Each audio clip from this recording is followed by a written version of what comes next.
Hello everyone, welcome back to another episode of r/Entitled Karens. In today's episode, Male Karen calls cops for smoking in my car on my own street. No Karen, I won't jump in the river for you. Karen screams at me over soap. Before we get started, make sure to subscribe so you will never miss a video. So let's get started. Male Karen calls cops for smoking in my car on my own street. This happened last night. I was smoking a cigarette in the car. I can't smoke on my landlord's property, so I pulled into street parking 100 feet away from the house. I wasn't directly in front of any homes, but across the street from them. My partner, who happens to be a black man, walked from our home to the car, and a white man who was jogging stopped and just stared at us. My partner noticed and was wondering why he was checking us out so hard. He left and we continued about our business. I packed my bowl for a quick hit before I go back into my house. Unfortunately, bad timing, the jogger came back and asked what we were doing. He said he lives 2 houses down. I tell him I live here and can't smoke in my home or driveway. He says I should move to the dog park down the street, but I know that park is closed that time of day and I wasn't doing anything wrong. I've been doing this for 8 months without an issue until now. He leaves and I continue to mind my own business until I see he's back outside staring at us, and this time he's taking photos of our car. I put away my weed and light another cig.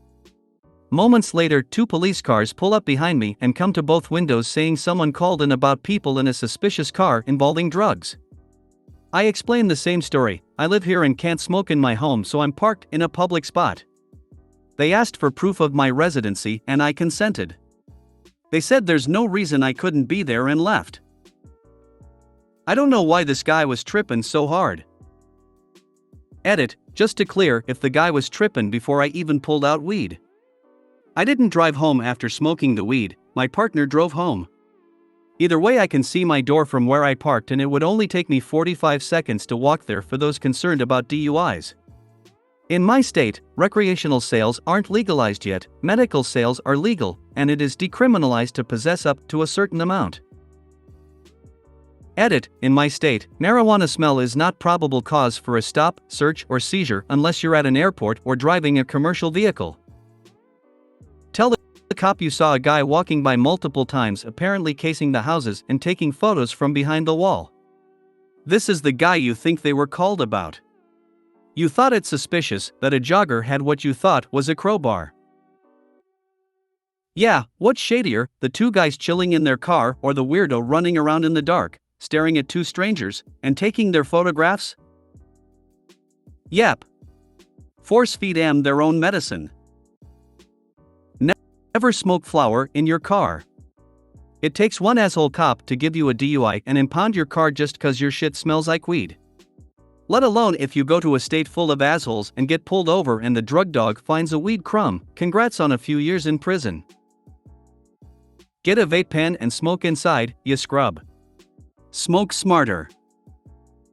If weed is legal, smelling pot is not a reasonable suspicion. It's getting thrown out in court, but officers don't know or care. Unfortunately, these days, people feel entitled to police other citizens' movements, as if they are the authority. It's only gotten worse and worse in recent years. Too many people today seem to think it's their very right to pester people they deem less than or that they feel better than. It's the height of arrogance. In actuality, they have absolutely no authority over anyone else, and they have absolutely no business bothering people. It doesn't seem to register that other people have exactly the same right to exist in the same spaces they do. They're egotistical, self-righteous busybodies. And way too many of them are gun owners and just dreaming of the day they can justify using it for any excuse of justice or self-defense. Like a kid accidentally going to the wrong house, knocking on their door, or shooting someone in a theater for talking on their phone, or pulling a gun in a grocery store just to get some steak. You have become an unwitting victim of if you see something, say something. Unfortunately, when the brain trust that formulated this brilliant plan were mapping out their strategy, they forgot to include busybodies in their calculations, as the species Carinus wildus had not yet reared its ugly head beneath the human family tree. Well, it had, but then we didn't used to have all of the cameras we do now. Carinus wildus has been with us since the pioneer days. If you see something, say something, in several variations is what governments have used to have sheeple spy on one another for centuries, getting them arrested, sent to the gulag and killed. Minding your own business is free. I don't know why more people don't take advantage of that. Because they have main character syndrome. That guy has HOA presidency as a life goal. NTA. But smoking weed in your car is not legal, even in Canada. Especially since you are going to drive it another block. I was going to say, smoking in your car is hella stupid. Just like drinking in your car. No Karen, I won't jump in the river for you. So I'm teaching my pup how to swim in a local off-leash river area in my city. The water isn't horrible, but it's not necessarily nice to swim. It's rocky and seaweed-y and kinda gross. I'm fully prepared to go in if necessary for my puppy, but it's not something I want to do. Anyways, so we are trying to convince my pup to go further into the water by throwing sticks and a few floaty toys. Eventually we reach the point of hell nah, not going to do that mom with my pup who decides to not get the ball I threw. I don't want to leave the ball in the water, but it's far enough that I'd get my shorts completely soaked to get it. Not a problem though, there's plenty of other dogs around. I ask some owners if they can encourage their dogs to get it and they can keep the ball. So at this point we have multiple owners trying to encourage their pups to go get it.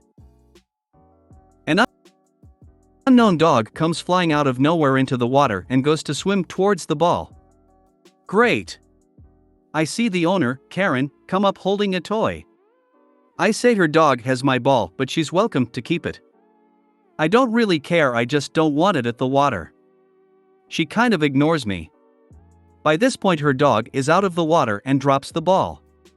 The owner throws her toy far in the water, but her dog doesn't go for it. Karen is confused until she sees the ball. Then she goes wild. Karen turns to me and goes off about the ball. Karen, this is your fault that my dog won't go get the toy. Dog hyper-focuses on one toy and won't go for others. Me, oh sorry, well you can keep the ball. Karen, I don't want your stupid ball. Now my dog won't get his toy. It's expensive.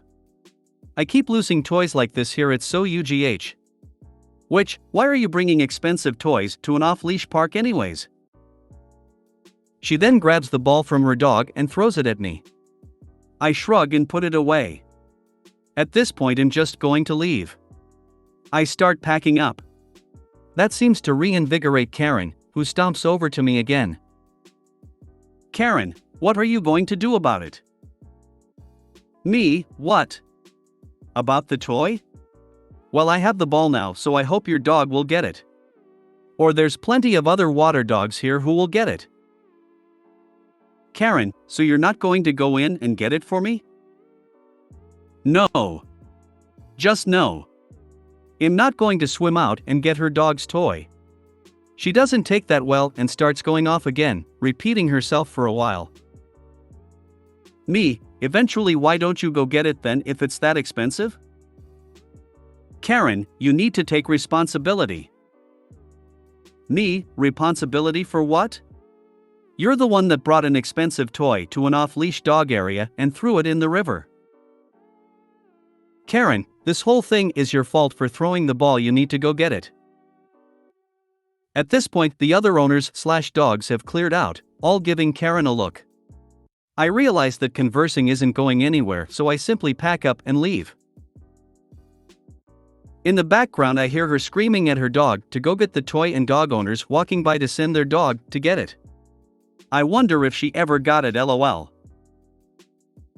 Not a too satisfying of ending, but WTF. This is a grown woman expecting another person to jump in a river to retrieve her dog's toy?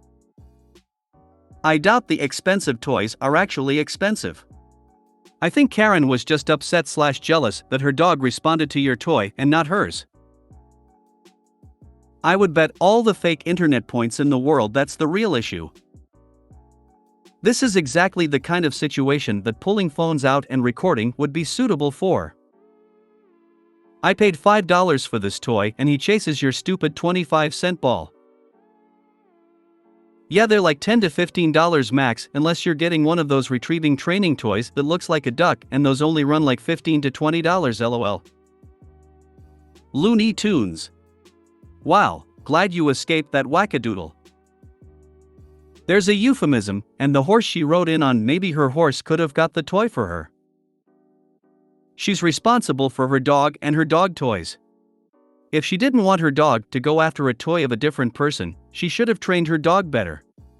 She should have also kept her eyes on her dog and should have realized that the dog was already holding a toy and that they wouldn't go after the one she threw. This is completely on her. Why do imagine that woman's voice in a British accent? Karen screams at me over soap. This one's a bit long, my apologies. Most of this is a vent since I'm frustrated. For context, I work at a hotel. For the sake of my job, I cannot say which, specifically overnight auditing. This time around though I was scheduled for an afternoon shift, a rare occurrence, but something still manageable. My previous shift worker told me we ran out of soap, which is yes unfortunate, but it happens. Anyway, I'm checking guests in, not too many today, it's Saturday. Everything is going smooth. After I check some in, I go back in the office and do some rudimentary paperwork, when this lady, I didn't see them come up, starts ringing the bell aggressively. When I get there she immediately starts asking if I had any extra bars of soap, to which I said I don't think so, unfortunately, I'm sorry. She was annoyed and asked, well, you guys don't seem to be fully booked, can you take some from unused rooms? That doesn't sound that bad of an idea, even if she was rude, so I tell her I'll see what I can do, and give my maintenance guy a call and ask, hey, is it possible to grab a few bars of soap from so-and-so rooms? He tells me there weren't any left, much to this lady's dismay. I don't want to have to go out and buy soap from the store. As a redacted hotel's employee, this is unacceptable. You should have some in stock all the time. This lady was fuming and raising her voice at me. I was taken aback by her sudden outburst and didn't know what to say at first.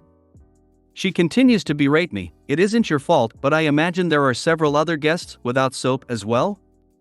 That is unsanitary and maybe even grounds for a lawsuit. This is unacceptable. I am someone who isn't great with other people, let alone someone screaming at me. It's one of my triggers, in fact, as are other loud sounds, so I wasn't taking it well and was trying my best to stay composed, but it was becoming more difficult. I'm sorry, ma'am, but I don't know what to say. I want to speak to your manager or whoever manages stock. When do they come in? Yep, there it is, asking for the manager. Way to go, lady, you definitely earned your name as Karen.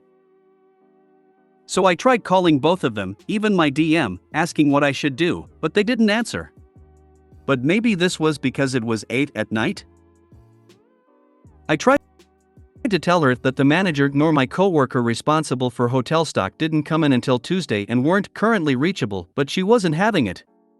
She demanded a discount on top of her already discounted room, hotel employee rate, and I told her I would talk to my DM about it as I wasn't able to provide that. Then she refused to pay altogether until she spoke with someone, and to unsign her name from the room. Unfortunately, I was also unable to do that because what do I know? I'm just the night auditing guy, and I couldn't undo her check-in, as it would incur a no-show charge, which would probably piss her off more. I had no idea what to do, so I told her I would do everything in my power. After trying to convince her everything was alright, she finally went back to her room. After that whole ordeal, I went into the back and just kinda broke down. Luckily no one was there to witness it, but Christ, that was stressful. I did end up leaving a note for my manager through text, and leaving a note for the morning shift person. That was all I could have done. Oh, and to top it all off? I walked into work tonight, yeah, I had an overnight shift the day right after, and I see a note saying that she called and apparently had demanded the room be free for her so-called inconvenience. I personally don't think she deserves a free room, especially since she thinks she can get away with it, but unfortunately I think my DM will cave, but I guess we'll see what happens in the morning. I'm currently at work typing this out. I'll update as more comes out. Edit 1, I'm on her side, definitely, had it not been for the fact that she yelled at me. I completely understand her frustrations, I even told her that, but it didn't help. Am I happy she yelled at me? No. But does she have a good general point? Yeah. Edit 2, she ended up getting the room for free yesterday, but still continued to argue with my morning coworker about her rate was incorrect, or something like that. It wasn't about soap anymore, she was out for blood and my coworker handled it like a champ, and told her to call our DM directly about her problems as my coworker wasn't able to take it further herself. And she still ended up getting charged anyway, still have yet to receive a call about it. And yeah, she got banned from the establishment, power to my coworker. Just got off work so I'm going to bed, lol. I might get downvoted, but I don't think she's completely wrong. I do acknowledge that she went full nuclear Karen on the wrong person. But come on, your hotel sounds dysfunctional AF. Keeping toiletries in stock for filled rooms is the most basic thing you guys do. Does she deserve a free room? Not after her meltdown.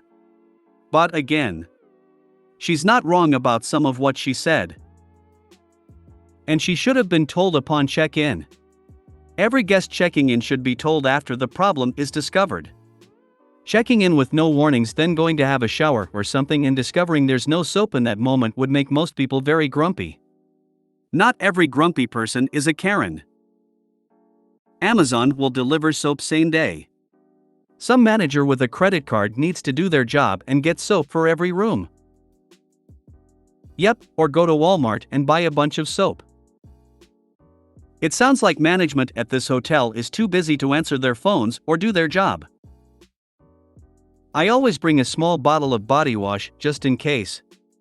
It doesn't take up much space and comes in handy when an unforeseeable situation like this arises. I bring everything with me: soap, shampoo, conditioner, all travel size. I'm allergic to lavender and they put that shit in everything now, lol. An employee rate, you say? When I traveled on industry discount, a report that I had screamed at an employee of my firm or a competitor while on an employee rate, or friends and family using my buddy pass or pass privileges had done so would have resulted in serious consequences such as loss of travel privileges or dismissal.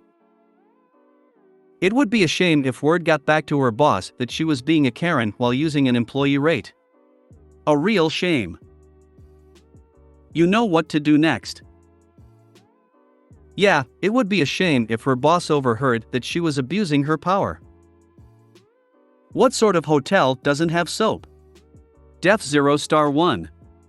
Sorry she yelled at you, not your fault, but managers/owners need to sort this. I hope Karen did a review so I can avoid. What kind of people don't bring their own toiletries? I don't care how right she was with her initial problem, yelling at employees is never okay. Especially not when they're not even the ones who made the mistake. Hell no. If someone ever started yelling at me like that, I would throw them out of my establishment immediately. I just quit my job working at a cheap chain hotel the other day, and hotels run out of necessary items all the time. I mean towels, shampoo, bleach, etc. I get that she was mad, and she had the right to be, but taking it out on you when there's nothing you can do is wrong. If you made it to the end of the video, thanks for watching. Don't forget to like, subscribe and share, and we will see you in the next video.